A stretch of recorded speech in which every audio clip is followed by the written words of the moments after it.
So I know what I'm doing. Hi, everybody. I'm Sandy. I'm Sandy Lechner with AdMedia.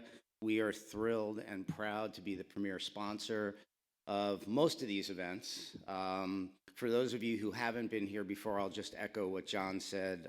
These are amazing events. These guys curate the ability to create memorable, experiences, real human connections.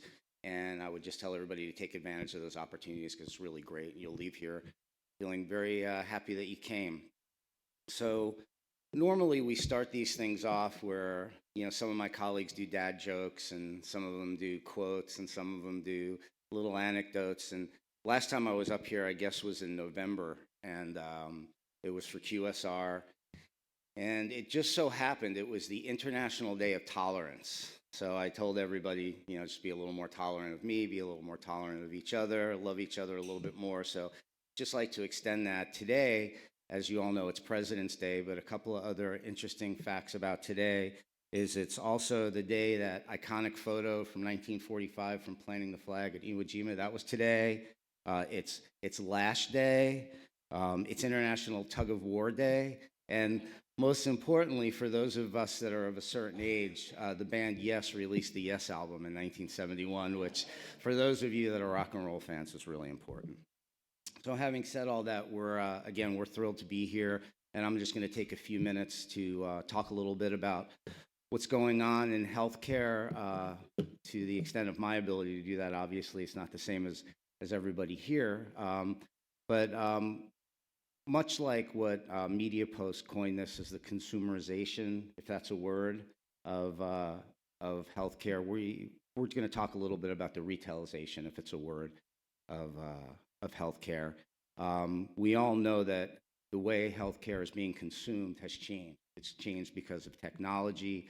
It's changed because of politics, obviously, and we don't want to get political here. It's changed because of world events, and it's changed because of the way we as consumers expect. We want everything fast. We want everything economically. We want everything transparently. So big green button, right? There we go. So if we integrate the retail principles of healthcare, healthcare services into what we're doing, what does it mean? It means that patients are accessing healthcare differently. We're accessing it. We have different expectations for convenience, quality, and transparency, as I said. I just had an experience I was explaining to a couple of people in the meetings over there. I was in Las Vegas a week and a half ago for our company retreat, and I got sick. Just my head exploded. I had a head cold. And I spent 4 days in Las Vegas, Super Bowl week, being sick. Got home. It was Thursday. And I called my doctor.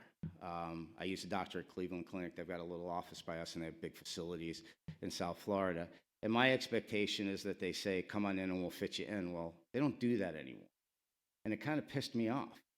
What do you mean you don't do that anymore? They said, go to urgent care. What do you mean go to urgent care? So in their minds, turning me away and having me go to urgent care was a better experience for me, and in the long run, better economically for them than having me sit there and wait. And to me, I found that really interesting and very apropos in what we're talking about now. And I know most of you aren't on the healthcare provider side or on the pharma side, but it goes to show what my expectation was.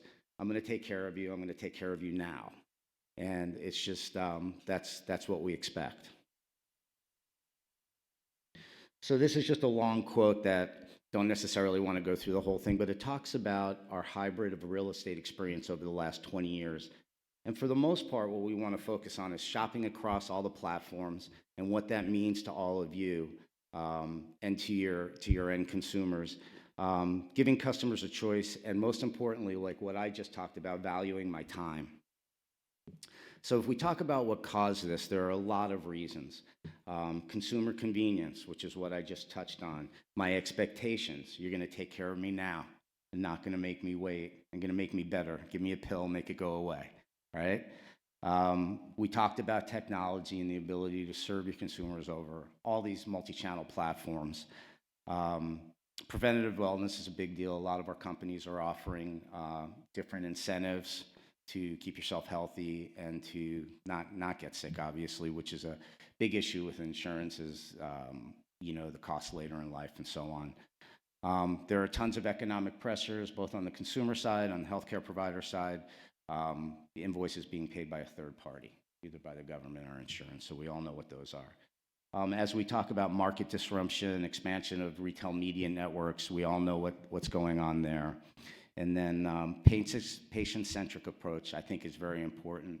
Are you putting yourself in the patient's shoes? Are all of you considering the patient's experience when you're executing your campaigns and communicating to the marketplace? So let's talk a little bit about AdMedia. We are, and what we call ourselves is an incremental opportunity, an alternative opportunity to the big engines. We would obviously never tell anybody not to run with Google and Bing, but we all know that real estate's getting very saturated, CPCs are going up, ROAS is coming down. And so a lot of you are looking for alternatives for incremental space, incremental spend, and we offer that. We usually provide about a 30 to 60% higher ROAS than you'll get on the bigger engines. We have our own owned and operated properties, about 150 of them, including Cured.com, Leisure.com, Items.com. We also license our technology to third parties, Better Homes and Gardens, New York Post, Washington Post, HTTV. So by virtue of having our owned and operated properties and our licensed properties, we're able to curate and gather first-party data. We have about 230 million US profiles, adult profiles, almost every adult in the country. And we're able to go down about 300 attributes deep, which really allow us to target in on your specific issues. We have a lot of ailment data, and we can really target in. We're a test and learn environment, and we can really target those different demographics, psychographics, behavioral, and so on. As we move forward, we work with brands and agencies. We're not an agency. We offer white glove service. That's our office in Las Vegas.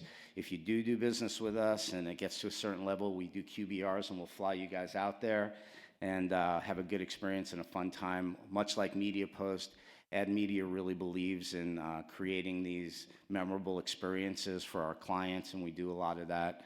As I said, we do about 100 conferences a year, and we're the premier sponsor of most of these. We talked already about our market segmentation and our ability to compose audiences, and this just talks a little bit more about that. And like I said, we recently had our company retreat, and we'll be at virtually all of the Media Post events, and we'll be at Shop Talk, and we had our own event last year called AdFest that a number of people here were at. We'll be doing that again this year in Dorado Beach, Puerto Rico, and we'd love to talk to any of you. I've got a couple of my colleagues here. Frank, where's Frank? Frank Papalardi is over there, and Eric Kelly is over there. We'd love to meet with everybody and have an opportunity to connect while we're here. And again, to the Media Post folks, we really appreciate the opportunity to be your premier sponsor. Thanks, everybody.